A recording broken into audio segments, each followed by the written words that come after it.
اب یہاں سے پھر وہی آہنگ شروع ہو رہا ہے جو پہلے تھا، کلا والقمر واللیل اذ ادبر والصبح اذا اسفر انہا لإحدی الکبر۔ کیوں نہیں، قسم ہے چاند کی، اور قسم ہے رات کی جبکہ وہ پیٹھ موڑے، پیٹھ پھیرے جانے لگے، والصبح اذا اسفر، اور قسم ہے صبح کی جبکہ وہ روشن ہو جاتی ہے، روشن کر دیتی ہے۔ اس میں اشارہ ہو رہا ہے در حقیقت کہ فترت وحی کی رات چلی آ رہی تھی، 600 برس سے نزول وحی کا سلسلہ منقطع تھا،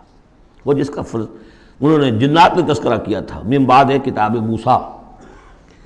اس میں بس روشنی ہوتی تھی تو ایسی ہی جیسے کہ مستعار روشنی چاند کی روشنی ہوتی ہے جو راتوں کو بھی ہوتی ہے، بس اس درجے میں ہدایت آسمانی اور ہدایت خداوندی دنیا میں رہ گئی تھی۔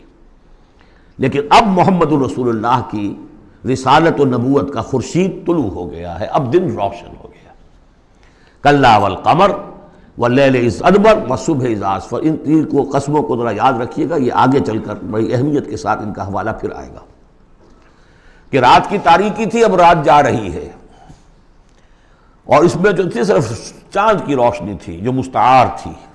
سابقہ نبوتوں کی تعلیم وغیرہ جو بھی تھی باقی تھی، کچھ بگڑ گئی، کچھ تھی، کچھ پولیوٹڈ ہو گئی، کچھ صحیح تھی۔ اب سورج طلوع ہو گیا، والصبح اذا اسفر،